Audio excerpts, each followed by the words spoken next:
playing well, and we just want to continue like this. And talk to us about the belief in the title race. How significant is this 8-point lead at the top over Manchester City? Yeah, it is very significant. We know who they're playing next. We're not going to pretend that we don't know. So we know it's a tough game for them. And yeah, but at the same time, we're really focused on ourselves. We've got 10 finals to go. We're out of every other competition. It's only the Premier League. So yeah, that's the way we're treating it. 10 finals every game. We prepare our best and we give everything on the pitch. And yeah, we see where that takes us. You players surely must be talking about the title in the dressing room. Everyone's talking about it everywhere we go, so we just have to stay focused and yeah, try and just focus each game by game. Brilliant stuff. Listen, enjoy the 2-week break. Of course, you know you've got England duties to pick up on, but when you resume, all the very best between then and the end of May. Great to talk to you.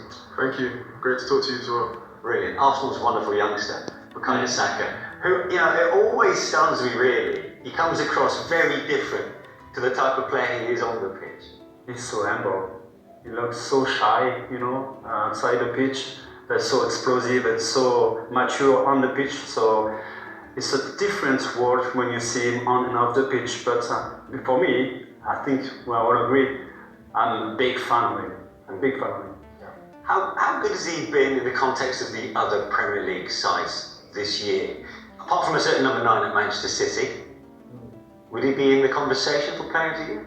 100% in the conversation, yeah. I mean, it looks like Haaland, that number 9 that you're talking about, is going to break virtually every record that's ever been set in terms of goal scoring in the Premier League this season. But when you're talking about having a conversation of other players, then Saka's definitely right up there. Yeah. Okay, from Saka to Xhaka, let's have a look at the goal that essentially sealed this contest from Arsenal's perspective. Yeah, it was a good goal as well. I'm looking forward to picking Manu's brains with this one. It was Xhaka, as you say, that scored the goal. He was part of the build-up as well. Yes. And this was the goal that really sealed the deal at 3-0. I really love the beginning of the action, you know, the way they switch, you know, the position. At the beginning, Zinchenko gave the ball to Saka, he was midfielder, then they switched. Then he became a left back, and then all of a sudden he went back to his position, natural position, Saka in midfield, and Zinchenko gave it the ball. So those two guys created, you know, in 3 passes, 3 different positions, the occasion to score. And poor reading again by the Crystal Palace, poor defending, no communications, no reading of the game. So it was easy for them, but you could see that what Arteta wants, you know, switching position all the time, trying to be able to play different position all the time. Yeah, we'll have another angle on that as well, Manish, but I just think these high wide players for Arsenal, we have touched on it before, but they give these players here this problem. Do they go here? Do they turn around and go in? And once we look at it quite slowly, it's that combination play, that nervousness, that they just unsettle defenders with the high positions, and then you've got players running in. And I really particularly like this different angle, because this is where we can have a look at it more on the tactical angle. Let's just pick up a couple of players here. This is Xhaka, and this is Zinchenko coming into the picture. And I just like the way he almost fills Xhaka's position for him. We have a little bit of rotation, but just keep your eye on both of those players. Here comes Zinchenko into that position, and he actually goes in front of Xhaka, and all of a sudden you've got the left back in a forward position, and there's a rotation, exactly. And look at that rotation again, and all of a sudden this guy here, he's moved away from Martinelli. He thinks, he's the most dangerous position, but then he's almost looking at his partner Tomkins and thinking, right, I've got to get back out into my man here. Are you going to help me? But he's not, because he's picking up here. And just have a look at that confusion. Right back pops back out, Tomkins unsure, and all of a sudden he's got goal side of him and he can never recover from there. They only focus on the ball. They are not focused on the movement, the opponents, Crystal Palace defenders. And that was the case during the whole game, you know. They only focus on the ball.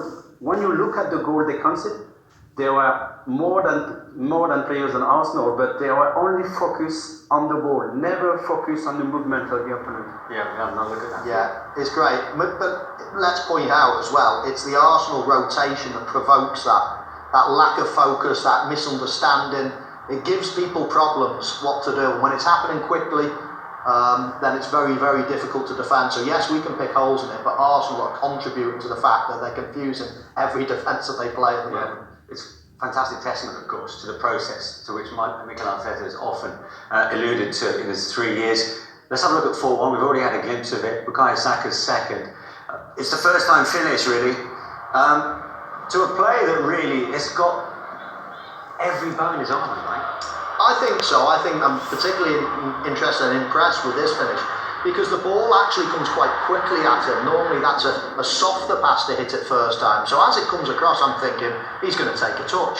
And to be able to keep that one down when the ball is flying at him so fast, I think it was a fantastic finish. Yes, and I think it has going to be good for the TNA confidence. Yeah, absolutely. Yeah. Well, let's have a look at it in a little bit more detail, Manu. Again, Arsenal probing, provoking around the edge of the box. Tierney in all this space down here. But we get to a stage whereby he gets the ball and he's got a couple of options where to cross it. They are so confused, Crystal Palace, by the movement of Arsenal players. Yeah. What are his options here? We've got a cross maybe in here. Yes, probably, yeah. He could have done that, yeah. He just thinks he's But he lifts his head. Exactly. Have you got the vision to be able to do that? And do as well, just want to pause it there because this play in here, just take a look at him. Gabriel Jesus, yeah. I think he's the one offside. In an If offside you follow the rules, absolutely. he was just in front of the goalkeeper. Though for me, this goal should not be allowed. You don't think he should? Well, and I only mention it, Manish, because this is the angle that shows whether he's in the line of vision of the goalkeeper or not. And when he strikes it there, I think it's very hard to say that he's not. And I'm surprised. The rules, no, right? Yeah, I'm surprised that one was given. But hey, it didn't affect the result. At the end of the game, it was always going to be 3 points for Arsenal. Yeah.